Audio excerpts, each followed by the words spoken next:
আমরা কিন্তু একটা লাশ পড়লে আমরা কিন্তু লাশ নেব। আমরা যদি নিরাপদ না থাকি এই দেশে আমাদের শত্রুরাও নিরাপদ থাকতে পারবে। মুজিববাদ প্রতিষ্ঠা হয়েছে, যে মুজিববাদের মধ্য দিয়ে হাজার হাজার মানুষের লাশ ফেলা হয়েছে এই স্বাধীন বাংলাদেশে, এবং ভারতীয় আধিপত্যবাদকে বজায় রাখার জন্য এখানের কালচারাল অ্যাক্টিভিস্টদের থেকে শুরু করে, এখানের বুদ্ধিজীবীদের থেকে শুরু করে, শিক্ষকদের থেকে শুরু করে, আইন অঙ্গনের লোকদেরকে সবাইকে কবজা করে ফেলা হয়েছে। কাউকে এটা হচ্ছে এই এক ধরনের কলোনাইজেশন, যে তাদের মাথা বিক্রি করে দিয়েছে তারা একটা অংশ, আরেকটা অংশ হচ্ছে সচেতন ভাবে বাংলাদেশের বিরুদ্ধে, বাংলাদেশের মধ্যে থেকে বাংলাদেশের বিরুদ্ধে অপতৎপরতা চালিয়ে যাচ্ছে। এখন এই লড়াই, এই ইনভিজিবল বিনদেশী অ্যাসেটদের বিরুদ্ধে লড়াই, এর বিরুদ্ধে একজন ওসমান হাদি দাঁড়িয়েছিল। উনি বাংলাদেশের অ্যাসেট, আর বিনদেশী অ্যাসেটরা তাকে মারার যুক্তি উৎপাদন করেছে। তাকে যখন মারা হয়েছে তখন সবগুলো নীরব রয়ে বসে রয়েছে, কোনো রায় নেই, কোনো কথা নেই, সবাই নাটক করতেছে আমাদের সাথে। আমরা যখন আমাদের হাতে এই দেশের 5 আগস্টের পরে যখন এই মুজিববাদীদের, এই আওয়ামী লীগ, এই 14 দলীয় সন্ত্রাসীদের প্রত্যেকটি বাড়ি চুরমার করে দেওয়ার ক্ষমতা ছিল, সেদিন আমরা নিজেদেরকে সংবরণ করেছিলাম বলে আজকে তারা এই সাহস করতে পারছে।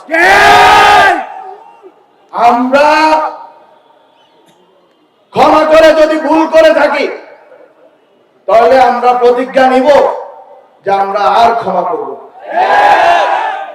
আমরা যদি দয়া দেখিয়ে, আমরা যদি মনে করে থেকেছিলাম যে আমরা এই দেশকে, এই দেশের ভিতরে রাজনৈতিক লড়াইকে, রাজনৈতিক দ্বন্দ্বকে এই দেশের ভিতরে মোকাবেলা করব, যারা এই দেশের বাইরে এই দেশের লড়াইকে নিয়ে গেছে তাদেরকে হুঁশিয়ারি করে দিতে চাই যে যদি এই দেশের লড়াই এই দেশের বাইরে যায় তাহলে এই দেশের মুক্তির লড়াইও এই দেশের বাইরে যাবে। খুবই খুবই সংকটময় পরিস্থিতির সামনে আমাদের গায়ে হাত দেওয়া যাবে না। আমরা কিন্তু একটা লাশ পড়লে আমরা কিন্তু লাশ নেব। কত সুশীলতা করে লাভ নেই, কারণ অনেক হয়েছে, অনেক ধৈর্য হয়েছে, অনেক আমরা রিকনসিলিয়েশন, ট্রুথ, আমরা বিভিন্ন কথা বলেছি। আমরা বলেছি যে আইসিটি ট্রাইব্যুনালে স্বচ্ছ প্রক্রিয়াতে আপনারা বিচার করুন। বিচার চলমান আছে, তো বিচারের বদলে আজকে বিচার চলমান আছে একদিকে, আর একদিকে এই আইনের ফাঁকফোকর গলিয়ে এই দেশ থেকে বেরিয়ে ভারতে আশ্রয় নেবেন, ভারত থেকে আপনারা বাংলাদেশে সন্ত্রাস করার উস্কানি দিবেন এবং সন্ত্রাস চালাবেন, আমার ভাইয়ের উপর গুলি চালাবেন। আমরা এটা বরদাস্ত করব না। আমরা এটা বরদাস্ত করব না। কিভাবে করব না? এখানে বাংলাদেশে ভারতের এবং বিদেশিদের যারা স্বার্থ রক্ষা করবে তাদের অনিরাপদ থাকতে দেওয়া যাবে না।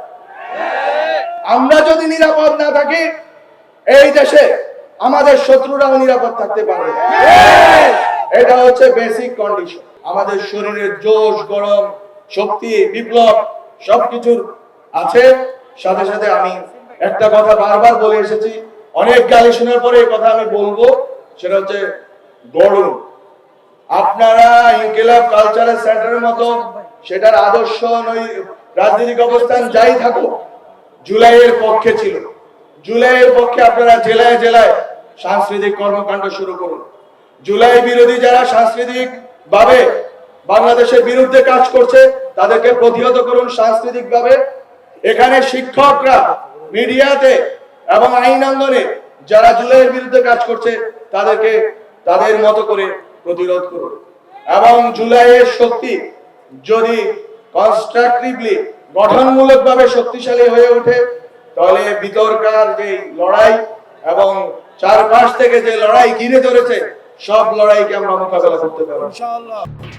এলো খবরের কাগজ, নিখাত, নির্ভীক, নিরপেক্ষ।